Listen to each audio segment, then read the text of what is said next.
Hello everyone, welcome back to our channel. Matrices part 7 লৈ মই তোমালোকক স্বাগতম জনাইছো। আমি যোৱা ক্লাছত শিকিছিলো স্কিউ সিমেট্ৰিক মেট্ৰিক্স আৰু সিমেট্ৰিক মেট্ৰিক্সৰ বিষয়ে। আজি আমি শিকিম ইনভাৰ্টেবল মেট্ৰিক্সৰ বিষয়ে। আৰু যদি যোৱা ক্লাছটো তোমালোকে চোৱা নাই তেতিয়া হলে আই বাটনত ক্লিক কৰি পেলাই তোমালোকে লাষ্ট ক্লাছটো চাব পাৰা। সো ইনভাৰ্টেবল মেট্ৰিক্সেছ কোনবিলাক মেট্ৰিক্সৰ ইনভাৰ্টেবল বুলি কয়? আমি ধৰি লৈছো A is equal to 2 3 1 2 এটো অৰ্ডাৰ কিমান নে অৰ্ডাৰ 2 আৰু এটো এটা কি স্কয়াৰ মেট্ৰিক্স হল। নেক্সট আৰু এটা মেট্ৰিক্স লৈছো B is equal to 2 -3 আৰু -1 2 হল আৰু এটো কি হয় 2 by 2 এটা মেট্ৰিক্স মানে স্কয়াৰ মেট্ৰিক্স। এতিয়া যদি আমি A আৰু B আমি যদি মেট্ৰিক্স মাল্টিপ্লিকেশন কৰো তেতিয়া কি হ'ব? প্ৰথমে ফাৰ্স্ট ৰ ফাৰ্স্ট কলম কৰিম। এটো ফাৰ্স্ট ৰ और यार फर्स्ट कॉलम तो 2 into 2 4 plus 3 into -1 -3 whole. Next तो क्या हो first row second column 2 into -3 2 into -3 किमान हो -6 plus 3 into 2 6 whole. Next second row first column 2 plus -2 and second row second column -3 plus 4 এতিয়া আমি ইয়াৰ পৰা কি পাম? এটো হ'ব 1 আৰু এটো হ'ব 0 আৰু এটো হ'ব 0 আৰু এটো হ'ব 1 হল। এতিয়া আমি গৈ পেলাই কি পালোগে তাৰ মানে i মানে কি আইডেন্টিটি মেট্ৰিক্স। তাৰ মানে আমি গৈ পেলাই দুটাৰ মাল্টিপ্লিকেশন আমি এটা আইডেন্টিটি মেট্ৰিক্স পালোগে। যেতিয়া আমি দুটা স্কয়াৰ মেট্ৰিক্সৰ মাল্টিপ্লিকেশন মানে মেট্ৰিক্স মাল্টিপ্লিকেশন আমি এটা আইডেন্টিটি মেট্ৰিক্স পাম গৈ তেতিয়া হলে কি হ'ব হিটু মানে এটাক আনটোৰ ইনভাৰ্টেবল মেট্ৰিক্স বুলি ক'ব হল। এতিয়া এটো ক্ষেত্ৰত A হৈছে A ইনভাৰ্স হৈছে B ঠিক তেনেকে B ৰ ইনভাৰ্স হৈছে A হল। আৰু এটো হ'বলে আমাক কি হ'ব লাগিব যে স্কয়াৰ মেট্ৰিক্স হ'ব লাগিব। যিকোনো ধৰণৰ আমি ৰেক্টেঙ্গুলাৰ মেট্ৰিক্স ধৰিলা 2 by 3 বা 4 by 2 এনেকুৱা ধৰণৰ অৰ্ডাৰ হলে নহব, হেতু স্কয়াৰ মেট্ৰিক্স হ'ব লাগিব। তাৰ মানে number of rows equal to number of column হ'ব লাগিব। তেতিয়া আমি কি পাম ইনভাৰ্টেবল মেট্ৰিক্স মানে এটা আনটোৰ কি হ'ব ইনভাৰ্টেবল হ'ব আৰু আমি তাৰ মাল্টিপ্লিকেশনটো আইডেন্টিটি মেট্ৰিক্স পাম হল। তো ইয়াত মনত ৰাখিবলগীয়া দুটাই পইণ্ট আছে। ফাৰ্স্ট পইণ্টটো হ'ল যে ইনভাৰ্টেবল মেট্ৰিক্সৰ স্কয়াৰ মেট্ৰিক্স হ'ব লাগিব আৰু দুইটা সেম অৰ্ডাৰ হ'ব লাগিব। যেনেকৈ A যদি অৰ্ডাৰ 2 হয় তেনেকৈ B অৰ্ডাৰো 2 হ'ব লাগিব হল। আৰু এটো কেনেকৈ ডিনোট কৰে a to the power -1 A denote কৰে। সো এতিয়া এটা থিওৰাম আছে। থিওৰামটো হৈছে কি ইউনিকনেস অফ ইনভাৰ্স। তাৰ মানে যদি এটা মেট্ৰিক্সৰ মানে এটা স্কয়াৰ মেট্ৰিক্সৰ যদি ইনভাৰ্স থাকে ধৰি ললো A যদি এটা ইনভাৰ্স আছে B তেতিয়া হলে হেতু ইউনিক হ'ব। ইউনিক মানে এটাই হ'ব। এটা মেট্ৰিক্সৰ কাৰণে A মেট্ৰিক্সৰ কাৰণে ইনভাৰ্স এটাই হ'ব, হেতু হ'ব B বা বেলেগ কিবা হ'ব পাৰে, মই নামটো B লৈছো। তাৰ মানে যদি এটা মেট্ৰিক্সৰ ইনভাৰ্টেবল হয় তাৰ মানে যদি তাৰ ইনভাৰ্স থাকে তেতিয়া হলে সেই ইনভাৰ্সটো কি হ'ব ইউনিক হ'ব। তাৰ মানে অনলি এটাই ইনভাৰ্স থাকিব হল। ইয়াৰ প্ৰুফটো তোমালোকৰ বুকত আছে। তোমালোকৰ এতিয়া এই প্ৰুফটো ইমান ইম্পৰ্টেন্ট নহয়, তোমালোকে জাস্ট থিওৰামটো মনত ৰাখিলে হ'ল। নেক্সট হৈছে যদি A আৰু B দুটা মেট্ৰিক্স হয় আৰু সেই দুটা কি হয় ইনভাৰ্টেবল হয়। যদি A আৰু B দুটা মেট্ৰিক্স হয় আৰু যদি ইনভাৰ্টেবল হয় তেতিয়া কি বুলি লিখিব পাৰিম আমি লিখিব পাৰিম যে A আৰু B যদি আমি মাল্টিপ্লাই কৰি পেলাই তাহাঁতৰ ইনভাৰ্স উলিয়াও তেতিয়া হলে হেতু কাৰ লগত ইকুৱেল হ'ব B ইনভাৰ্স উলিয়াই যদি মাল্টিপ্লাই কৰো কাৰ লগত A ইনভাৰ্স উলিয়াই পেলাই হল। এটো এটা থিওৰাম। নেক্সট আমি এক্সাম্পলৰ সহায়ত কিছুমান বুজিবলৈ চেষ্টা কৰো।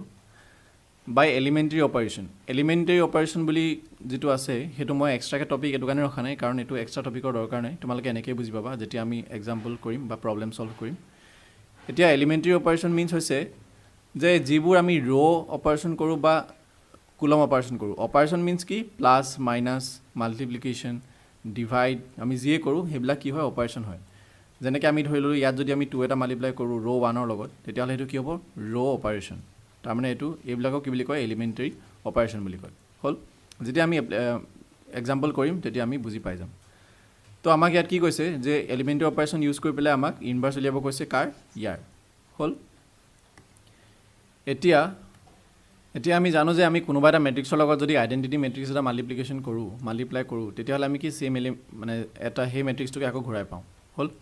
তো হেতুকে আমি লিখিছো। আমি কেনেকৈ লিখিব পাৰো যে A matrix is equal to I into A, তাৰমানে আইডেণ্টিটি মেট্ৰিক্সটো আমি মাল্টিপ্লাই কৰিছোঁ। আইডেণ্টিটি মিনছ কি, আমি যেনেকৈ আমি 1 এটা মাল্টিপ্লাই কৰোঁ, A is equal to 1 into A নহয় জানো, তো সেইটোকে আইডেণ্টিটি মেট্ৰিক্স এইটো হ'ল। এতিয়া আমি এইটো এনেকৈ লিখিলোঁ, এইটো হৈছে A মেট্ৰিক্স আৰু এইটো হৈছে আইডেণ্টিটি মেট্ৰিক্স আৰু এইটো হৈছে A। এতিয়া আমি এইটো কি কৰিবলৈ চেষ্টা কৰিম, যে ফাৰ্ষ্টত আমি এনেকৈ লিখি ল'লোঁ A is equal to I A। এতিয়া আমি কি কৰিবলৈ ট্ৰাই কৰিম যে I is equal to A inverse into A, তেতিয়া ইয়াৰ পৰা আমি A ইনভাৰ্চটো পাই যাম। মানে A যিটো পাৰ্ট আছে, এই পাৰ্টটো আমি আইডেণ্টিটি মেট্ৰিক্স বনাবলৈ ট্ৰাই কৰিম, তাৰমানে 1 0 0 1 এইটো বনাবলৈ আমি ট্ৰাই কৰিম।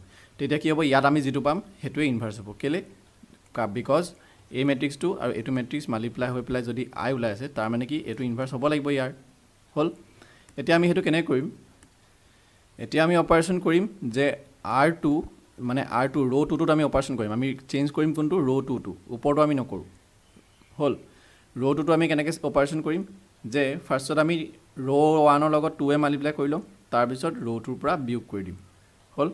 আমি ক'ৰবাত ইয়াৰ ওপৰত লিখি লৈছোঁ যে ৰ' 1ৰ লগত আমি 2 মাল্টিপ্লাই কৰিছোঁ, মানে 2R1, এইটো কৰিলোঁ যে আমি কি হ'ব 2 2 2 4 এণ্ড 2 এণ্ড 0।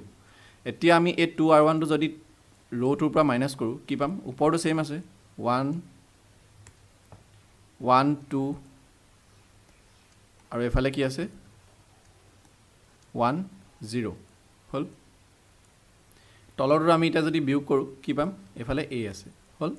এতিয়া আমি এই 2R1টো ৰ' 2ৰ পৰা বিয়োগ কৰিম। কেনেকৈ কৰিম, 2 মাইনাছ 2 কিমান হ'ব 0, মাইনাছ 1 মাইনাছ 4 কিমান হ'ব মাইনাছ 5, 0 মাইনাছ 2 কিমান হ'ব মাইনাছ 2 এণ্ড 1 মাইনাছ 0 কিমান হ'ব 1। এইটো পালোঁ। এতিয়া আমি কি কৰিম, নেক্সট এতিয়া আমি কৰিম যে ৰ' 2টোৰ লগত মাইনাছ 1/5 মাল্টিপ্লাই কৰি দিম। সেইটো কৰিলে কি হ'ব চাওঁ, যে আমি এতিয়া এইটোত চালোঁ, আমি আইডেণ্টিটি হ'বলৈ কি হ'ব লাগিব 1 0 আৰু এইটো কি হ'ব লাগিব 1 হ'ব লাগিব আৰু এইটো 0 কৰিব লাগিব। সেইটো কৰিবলৈ আমি কি কৰিম, যে তলৰ এইটোতো 0 হৈ আছে, মাইনাছ 5টো আমি 1 কৰিলে কি কৰিম 1/-5 মাল্টিপ্লাই কৰি দিম, তেতিয়া এইটো কেঞ্চেল কৰি পেলাই 1 থাকিব। হ'ল। সেইকাৰণে আমি কি কৰিলোঁ, ৰ' 2টোক আমি কি কৰিলোঁ মাইনাছ 1/5 মাল্টিপ্লাই কৰি দিছোঁ। সেইটো মাল্টিপ্লাই কৰিলে আমি কি পাম, ওপৰটো ছেইম আছে 1 2, তলৰটো আমি এইটো 0 থাকিব, আৰু এইটোৰ লগত যদি আমি কৰোঁ মাইনাছ 1/5 মাল্টিপ্লাই কৰিলে 1 হ'ব, আৰু ওপৰটো ছেইম আছে, ইয়াত কি হ'ব মাইনাছ 2/5 হ'ব, আৰু ইয়াত কি হ'ব মাইনাছ 1/5, মানে 1 লগত মাল্টিপ্লাই কৰিছোঁ, আৰু এইটো A আছে। হ'ল। এতিয়া আমি কৰিব লাগে Aটোক 0।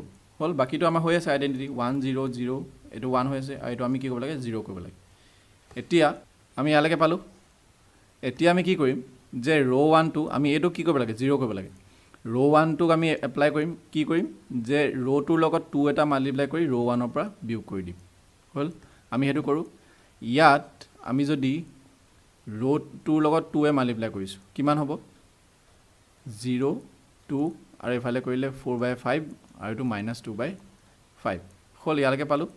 এতিয়া আমি কি কৰিছোঁ, ৰ' 1ৰ পৰা এইটো আমি মাইনাছ কৰি দিম। ৰ' 1 কোনটো হয়, এইটো হয়। তলৰটো যেনেকৈ আছে সেইটো ছেমেই আছে, আমি জাষ্ট ওপৰটো চেঞ্জ কৰিবলৈ 2 এটা মাল্টিপ্লাই কৰি লৈছোঁ ওপৰত। হ'ল।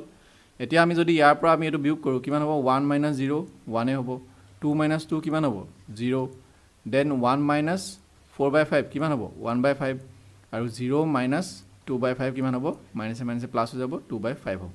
হ'ল। আমি ইয়ালৈকে বুজি পালোঁ। এতিয়া আমি ইয়াৰ পৰা দেখিছোঁ যে এইটো কি হয়, এটা আইডেণ্টিটি মেট্ৰিক্স হয়। এইটো আমি আইডেণ্টিটি মেট্ৰিক্স পালোঁগৈ, আৰু এই মেট্ৰিক্সটো তাৰ লগত মাল্টিপ্লাই হৈ আছে, তেতিয়াহ'লে এইটো A ইনভাৰ্চ হ'বই লাগিব, কাৰণ A লগত যদি আমি A ইনভাৰ্চ মাল্টিপ্লাই কৰোঁ, তেতিয়া আমি কি পাম, আইডেণ্টিটি মেট্ৰিক্স পাম। হ'ল। ইয়াৰ পৰা আমি গম পালোঁ যে A ইনভাৰ্চ কোনটো মেট্ৰিক্স হয়, এইটো মেট্ৰিক্স হয়। হ'ল। আমি আনচাৰ পালোঁ। নেক্সট আৰু এটা এক্সাম্পল হৈছে, কি কৰিব কৈছে আমাক, ইনভাৰ্চ উলিয়াব কৈছে। চিমিলাৰলি আমি এইটোতো তেনেকৈ A is equal to AI ধৰি লৈছোঁ, তেতিয়া আমি কি ইয়াৰ পৰা কি পাম, যে এইটোক আমি আইডেণ্টিটি মেট্ৰিক্স বনাবলৈ চেষ্টা কৰিম, আৰু ইয়াত যিটো পাম সেইটো কি হৈ যাব ইনভাৰ্চ মেট্ৰিক্স হৈ যাব। আমি ৰ' অপাৰেশ্যন এনেকৈ যে কৰিব লাগিব, বুকত এনেকৈ দিয়া আছে সেইবুলি যে এনেকৈ কৰিব লাগিব কোনো কথা নাই। তোমালোকে বেলেগ ৰ' অপাৰেশ্যনো কৰিব পাৰা, মাইনাছ কৰি, ডিভিজন কৰি, এডিশ্যন কৰি পেলাই, সেইটো কোনো কথা নাই। তো ইয়াত আমি এইটো কেনেকৈ কৰিম, ফাৰ্ষ্টত আমি কি কৰিলোঁ, কুলম 1 আৰু কুলম 2টো ইণ্টাৰচেঞ্জ কৰিলোঁ। যিটো কুলম 1 হৈ আছিলে সেইটোত ইয়াত লিখিছোঁ, আৰু যিটো ইয়াত হৈ আছিলে সেইটো ইয়াত লিখিছোঁ। হ'ল। সেইটো কৰিছোঁ। আৰু ইয়াতো ঠিক তেনেকৈ যিটো ইয়াত আছিলে সেইটো ইয়ালৈ গ'ল, যেটো ইয়াত আসলে হেতু ইয়ালে গল আৰু যেটো ইয়াত আসলে হেতু ইয়ালে গল হল তাৰপিছত আমি কুলম 1 ৰ লগত 2 মাল্টিপ্লাই কৰি পেলাই কুলম 3 বা মাইনাস কৰিছো আৰু হেতু কুলম 3 লিখিছো সিমিলাৰলি আমি কুলম 3 আৰু কুলম 2 আমি প্লাস কৰিছো এনেকে যে কৰিব লাগিব কোনো মানে নাই মই জাস্ট প্ৰসিডিউৰটো বুজাই দিছো আৰু এই বিলাককে কি বুলি কয় এলিমেন্টাৰী অপাৰেচন বুলি কয় মই এখানে এক্সট্ৰাকে টপিক নখা নাই যে এলিমেন্টাৰী অপাৰেচন বুলি তাৰপিছত আমি a ইনভার্স পালোগে মানে a লগত বেলেগ কিবা এটা মাল্টিপ্লাই হৈ আছে হেতুৱে কি পালোগে আমি a ইনভাৰ্স হল ইয়াতো এটো অৰ্ডাৰ 3 পাইছো ইয়াতো এটো অৰ্ডাৰ 3 আৰু a টো কি আছিল অৰ্ডাৰ 3 স্কয়াৰ ম্যাট্ৰিক্সৰ হল নেক্সট আমি এটো চাও আমাক কি উলিয়াব কৈছে p ইনভার্স তাৰ মানে p ম্যাট্ৰিক্সটো এটা ইনভাৰ্স উলিয়াব কৈছে ইফ ইট এক্সিস্ট তাৰ মানে যদি আছে উলিয়াব কৈছে আমাক কি দি আছে p ম্যাট্ৰিক্সটো দি আছে এতিয়া আমি এটো কেনে কৰিম হে আগৰ দৰে কৰিম p = ip বুলি লিখি লম তাৰ মানে p = ip বুলি আমি লিখিব পাৰো হল এতিয়া আমি ইয়াৰ লগত আমি কি ৰ অপাৰেচন কৰিছো ৰ 1 ৰ লগত কি 1/10 টা মাল্টিপ্লাই কৰিছো হল তাৰপিছত আমি কি কৰিছো ৰ 2 আৰু ৰ 1 লগত 5 এটা মাল্টিপ্লাই কৰি দুটা কি কৰিছো প্লাস কৰিছো এতিয়া ইয়াত বুজিবলগীয়া এটা কথা আছে যে আমাক কোৱেশ্চনটোত কৈছিলে ইফ ইট এক্সিস্ট যা মানে যদি আছে উলিওৱা আৰু যদি নাই আমি তেতিয়া কি কৰিম এতিয়া মানে ইয়াত দেখিছো we have all zeros in second row তাৰ মানে এই সেকেন্ড ৰটো দেখিছা আমি দুটা জিৰো পাই গলো হল of the left hand side matrix of the above equation therefore p inverse does not exist ইয়াৰ পৰা এই কোৱেশ্চনটো মই এটো কাৰণে লিখিছো ইয়াত এই কাৰণে দিছো বিকজ ইয়াৰ পৰা বুজিবলগীয়া এটাই কনসেপ্ট আছে হেতু হৈছে যদি কোনোবা এটা ৰ এনেকৈ আমি 0 পাই যাওঁ যেনেকৈ ইয়াত পাইছো 0 0 বা যদি ওপৰটোত পাই যাওঁ 0 0 বা ইয়াতো পাই যাওঁ 0 0 তেতিয়া হলে হে ম্যাট্ৰিক্সটোৰ কি নোলাব মানে কি নাথাকিব ইনভাৰ্স ম্যাট্ৰিক্স নাথাকিব হল বুজি পালো ইয়াৰ পৰা আমি কনসেপ্ট হেতুৱে আছে যে যদি কোনোবা এটা ৰ বা গোটেইটা ৰ বা এটা ৰ বা কোনোবা গোটেইটা ৰ হল যদি আমি 0 0 কমপ্লিটলি গোটেই ৰটো যদি আমি 0 0 পাই যাওঁ তেতিয়া হলে কি হ'ব হে ম্যাট্ৰিক্সটো আমি ইনভাৰ্স নাপাম তো আজি কাৰণে ইমানে আছিল তোমালোকৰ ম্যাট্ৰিক্স চেপ্টাৰটো ইয়াতে শেষ হৈছে আশা কৰো তোমালোকে বুজি পালা যদিহে বুজি পাইছা তেতিয়া হলে চেনেলটো সাবস্ক্ৰাইব কৰিবলৈ নাপাহৰিবা থ্যাংক ইউ ফৰ ওয়াচিং